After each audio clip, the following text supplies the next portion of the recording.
الأرض مش كورة، الأرض مش بيضة ومش كوكب أصلا، ومش بتلف ولا بتدور حوالين نفسها ولا حوالين حد.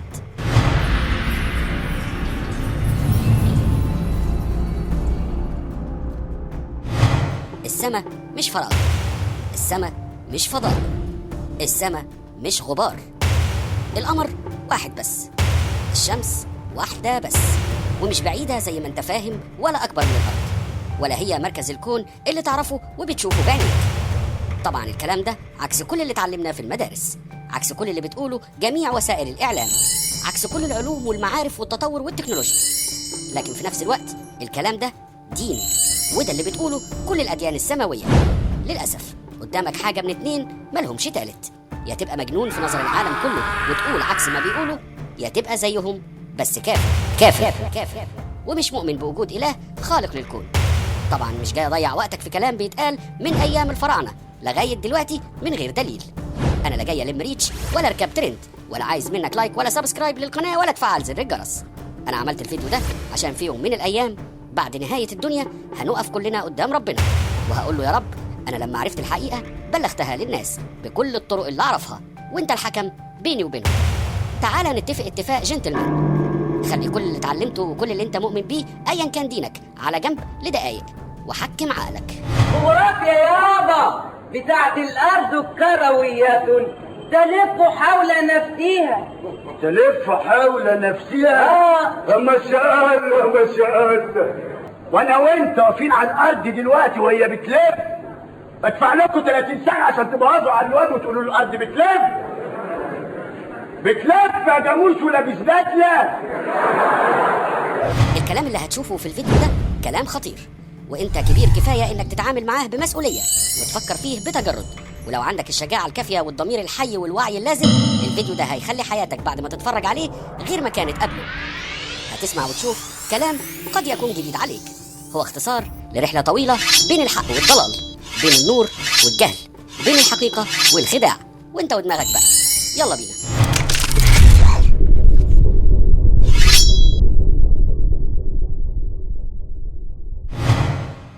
بسم الله الرحمن الرحيم. الذين يذكرون الله قياما وقعودا وعلى جنوبهم ويتفكرون في خلق السماوات والأرض ربنا ما خلقت هذا باطلا سبحانك فقنا عذاب النار. في البداية لو انت من الناس اللي مصدقة انهم عايشين على كورة صغيرة بحجم ذرة تراب بتدور حوالين نفسها وتلف حوالين شمس من ضمن آلاف الشموس في مجرة وسط ملايين المجرات اتكونت بفعل انفجار عظيم حدث من دشليار سنة بالصدفة البحتة، وانك خليفة خلية أولية اتطورت لقرد وبعدين إنسان، فاسمح لي انت محتاج تراجع نفسك بسرعة، لانك كده على طريق الكفر بوجود رب عظيم خالق للكون. أما إذا كنت من المؤمنين بالله وبتصدق كتبه ورسله، فتعال نبدأ من الأول خالص. تعال نشوف ربنا قال لنا ايه عن خلق السماوات والأرض.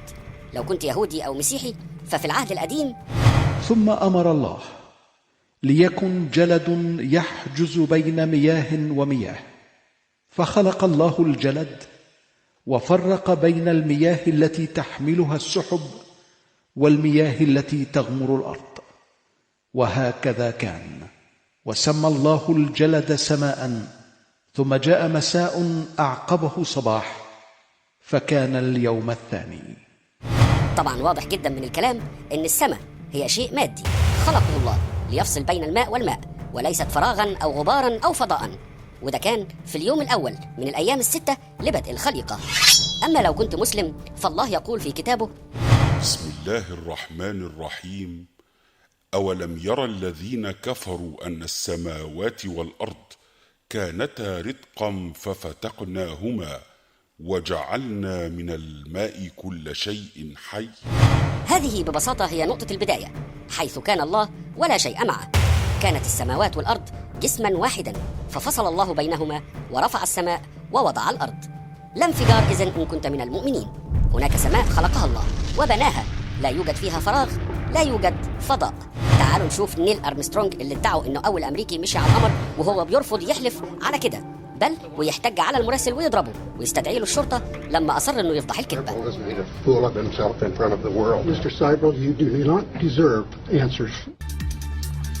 Well, I hate your stuff and get the fuck out. Why don't you quote me and say it's bullshit?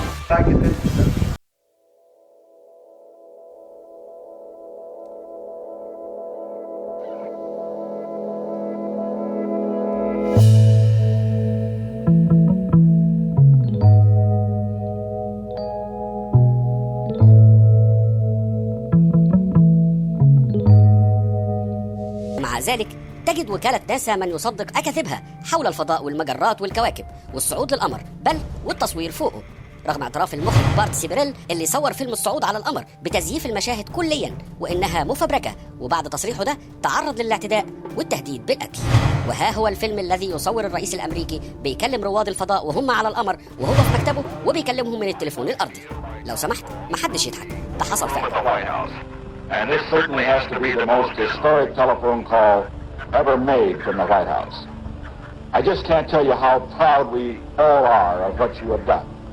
For every American, this has to be the proudest day of our lives. And for people all over the world, I am sure that they too join with Americans in recognizing what an immense feat this is. Because of what you have done. Thank you, Mr. President. It's a great honor and privilege for us to be here. طب ادي نيكسون وشفنا ارمسترونج، تعالوا نشوف التاني اللي كان معاه، باز الدارين، في احد المؤتمرات الصحفيه وهو بيعترف وان اكتر شيء مخيف في الرحله انها لم تحدث. كله ده كان كدبه كبيره. What was the scariest moment of the journey? Scariest? It didn't happen. It could have been scary. Certainly. هي دي الحقيقة اللي أنطقهم الله بها وأجراها على ألسنتهم، وبعد كل السنين دي من الخداع والكذب، بعد ما تاهت الحقيقة بفيديوهات مصنوعة بمهارة، غلب الضلال وانتصر أتباع الدجال فقط بشوية صور وفيديوهات صنعها الكمبيوتر عبر وكالة الفضاء التابعة ليهم. ودي بالمناسبة صورة روبرت سيمسون اللي اعترف إنه صمم الكرة الأرضية لناسا بالفوتوشوب. ويا لها من ناسا، أيقونة الضلال والخداع والكذب في العصر الحديث، هي الوجه الآخر لهوليود اللي ترجمتها الخشب المقدس. خداع الناس أسهل من إقناعهم إنه قد تم خداعهم. يدعون أنهم استطاعوا الخروج خارج غلاف الأرض وصعدوا للفضاء ونشروا أقمارهم الصناعية تجوب الفراغ. طب لما أنتوا عندكم أقمار صناعية، الصين بتتجسس عليكم ببالون أو منطاد ليه؟ وليه أسقطوه بصاروخ بملايين الدولارات؟ هي الصين دي لسه عايشة في القرون الوسطى وما وصلهاش تكنولوجيا الأقمار بتاعتكم اللي بتتفسح في الفضاء، بينما كاميرات الناس العادية فضحتهم اللي التقطت صور للأقمار المزعومة، وما هي إلا كاميرات تجرها طائرات الدرون لتصوير الأرض ولتحديث خرائط جوجل. كل ده بيتم داخل غلاف الأرض وليس خارجه، فأقمارهم لم تغادر أرضنا، ثم يتخلصون منها بعد أداء مهمتها فيما سموه مشروع ستارلينك.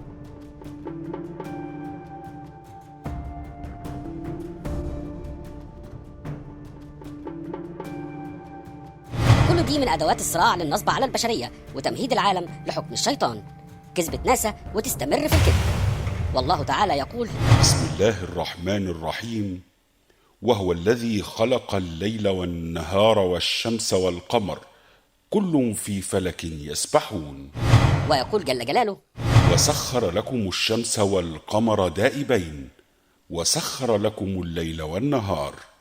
سبحان من كانت هذه آياته، حيث يخبرنا الله أنه خلق لنا هذه الآيات وهذه النعم تدور وتسبح في أفلاكها حولنا وسخرها لنا دفئا ونورا، بينما تقول ناسا أن الأرض كرة تدور حول نفسها ليأتي الليل والنهار. بل ويستدل المغيبون من بيننا من القرآن بأن الله يكور الليل على النهار، إذن فالأرض كرة، وهذا ما لم يقله الله، بل قال: بسم الله الرحمن الرحيم. خلق السماوات والأرض بالحق يكور الليل على النهار ويكور النهار على الليل وسخر الشمس والقمر كل يجري لأجل مسمى ألا هو العزيز الغفار. يخبرنا الله تعالى أنه الخالق والمتصرف، يقلب الليل على النهار والنهار على الليل، وسخرهما يجريان متعاقبين لا يقران. لا يفهم أبدا من الآيات أن الأرض كروية، بل بسطها الله للإنسان وسخر كل هذه الآيات للإنسان على الأرض، وبالتأكيد لا نحتاج لكرة حتى يتعاقب الليل والنهار، وها هي التجربة خير دليل. فهذا نموذج للأرض المسطحة وفوقها قبة السماء، وبتسليط الضوء على أحد الجوانب يكون نهارا والجانب الآخر ليلا، نعم، هكذا ببساطة. فالأرض ثابتة والشمس والقمر يجريان فوقها، كل في فلك يسبحون. جعل الله تعالى الأرض مركزا للكون ومكانا للصراع بين خليفته آدم وبين إبليس، وسيستمر الصراع إلى يوم القيامة. فنجح إبليس أن جعل أبناء آدم يعتقدون أن الأرض مجرد كرة تائهة في الفراغ تدور حول الشمس التي سخرها الله لهم، بل جعلوا الشمس نفسها مجرد شمس من آلاف الشموس في مجرة هي الأخرى تقع وسط ملايين المجرات، ليثبت إبليس المخلوق من نار أنه خير من آدم المخلوق من طين.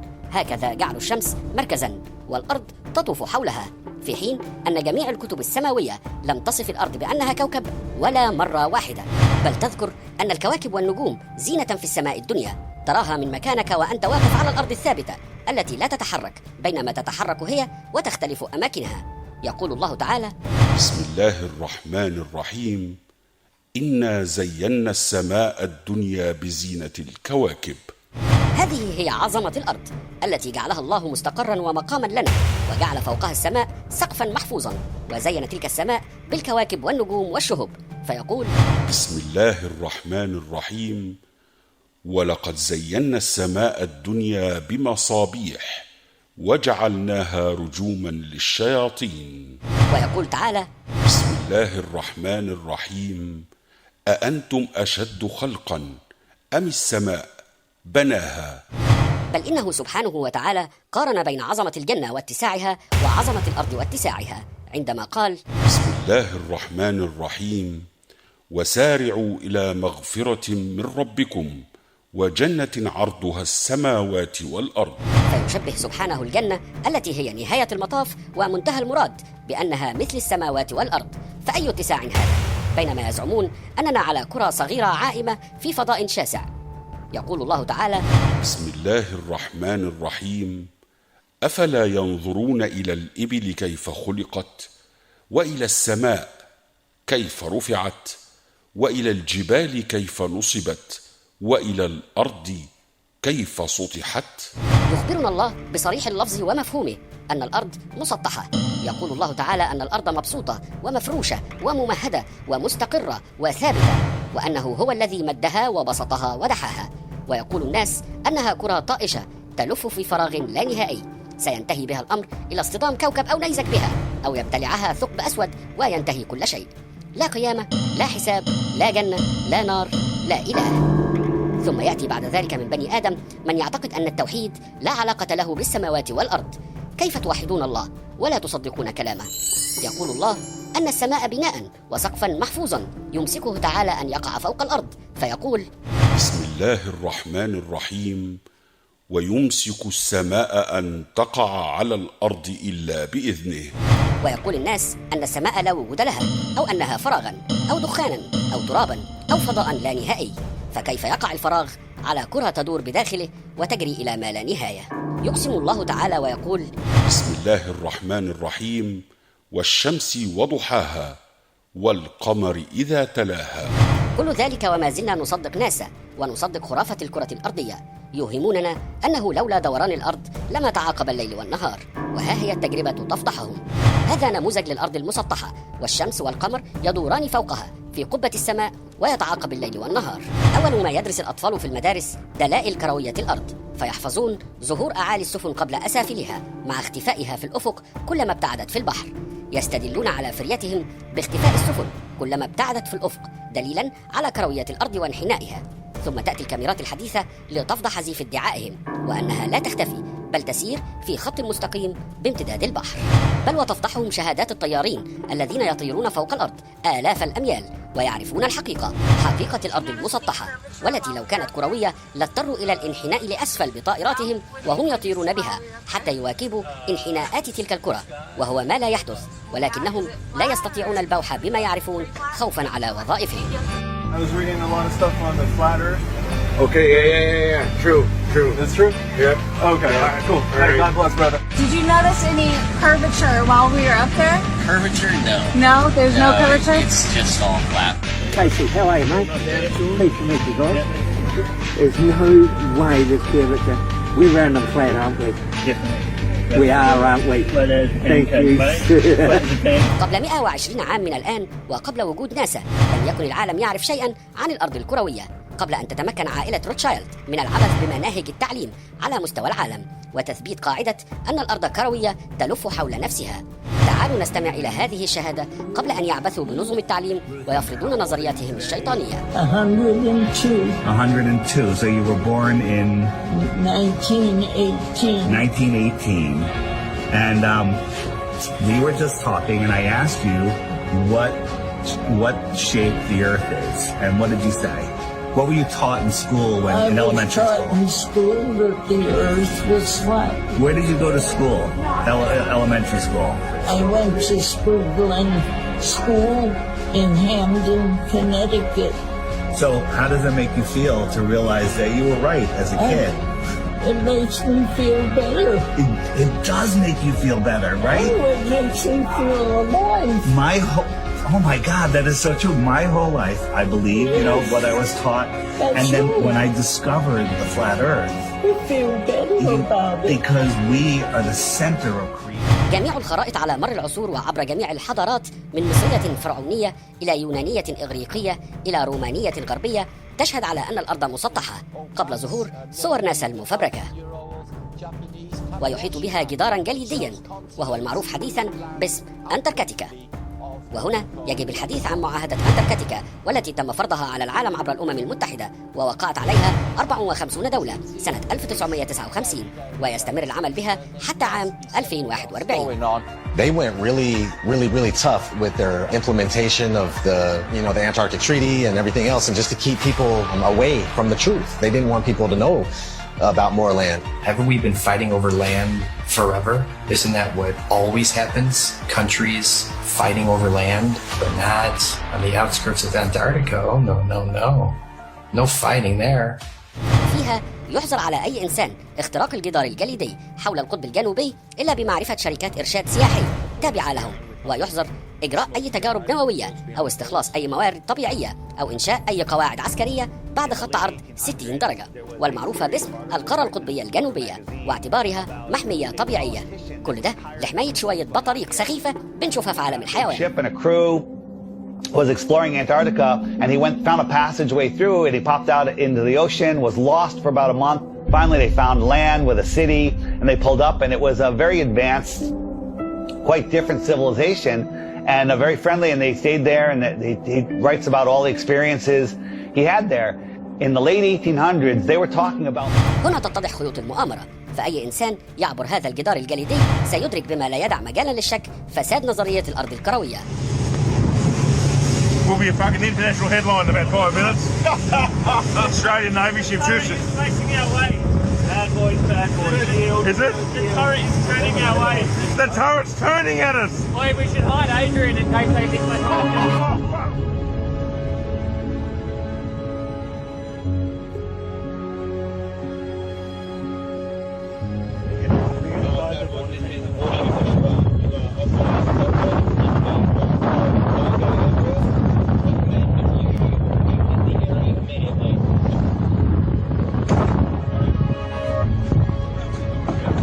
We're just traversing. Is there a helicopter coming at us? Are we allowed? I don't know. Just travel, just go. Just go. Send out the chopper. That's a drone. Is it? That's unreal.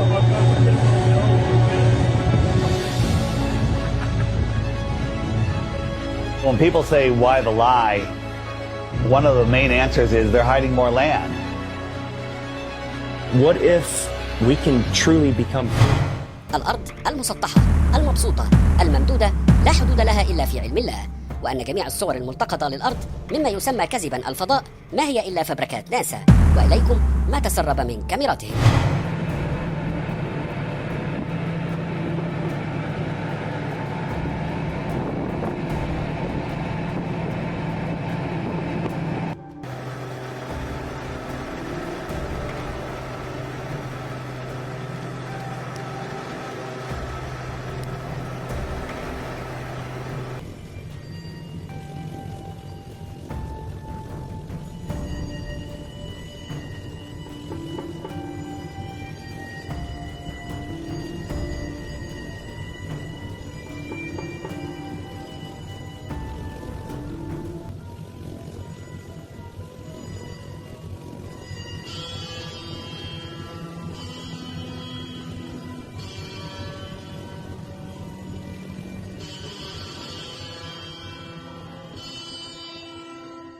إن الموضوع كله ليس بجديد، فهم يخططون لمئات السنين وليس لمخططاتهم رادع، فهم يعرفون ماذا سيفعلون. أجيال من الدجالين الصغار يدورون في فلك الدجال الكبير. First of all, lad, we've got to get all these medieval ideas out of your head. Clear the way for new ideas. Knowledge of man's fabulous discoveries in the centuries ahead. Now that'll be a great advantage, boy. Advantage indeed. If the boy goes about saying the world is round, they'll take him for a lunatic. The world is round? Yes, that's right. And it also goes around. You mean it'll be round someday? No, it's round now. Man will discover this in centuries to come. And he will also find that the world is merely a tiny speck in the universe. Universe? You're only confusing the boy. Before you're through, he'll be so mixed up, he'll be wearing his shoes on his head. Man has always learned from the past. After all, you can't learn history in reverse. It's confusing enough, for heaven's sakes.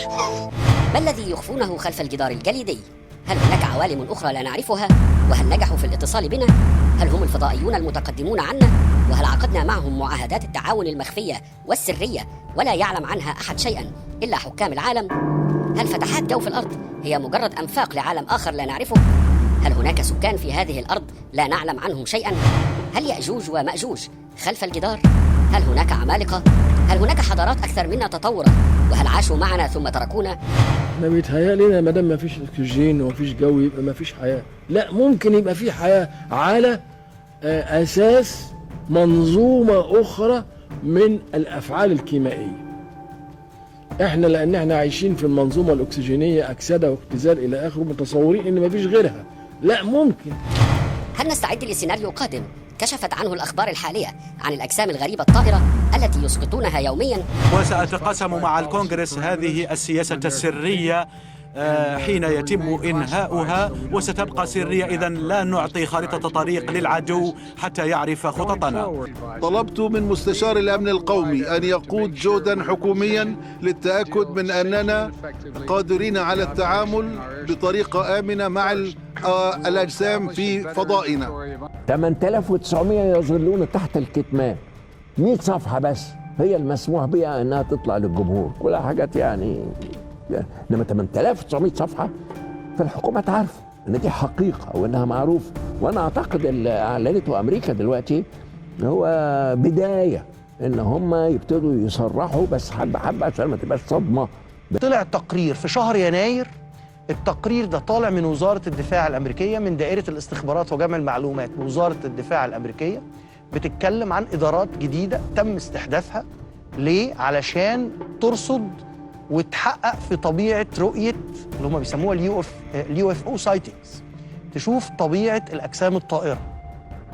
الناس رجعت للتقرير ده ليه؟ لأنه من يوم 4 فبراير لغاية النهاردة وفقا للإعلان الرسمي الأمريكاني تم إسقاط 4 أجسام طائرة.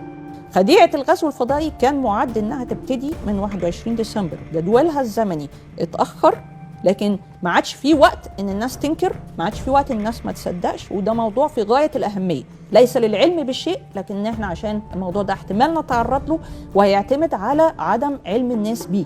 سنجدهم في يوم ما يعلنون ان الغزو الفضائي قد حضر، وانهم فقط هم من سيدافعون عنا ضد المجهول، ومن ثم يتحكمون في العالم رسميا، وتصبح الحكومه العالميه واقع لا بد منه. اخيرا عزيزي المسلم، انظر الى الصوره التاليه، ففي الأرض المسطحة تستطيع استقبال القبلة لتصلي أينما كنت، أما في الأرض الكروية فإن ذلك مستحيل. هل انتصر الشيطان أخيرا؟ وهل استطاع استعباد بني آدم جميعا؟ هذا ما سنعرفه في الحلقات التالية من هذه السلسلة من وكالة ناسا فتنة فلا تكفر.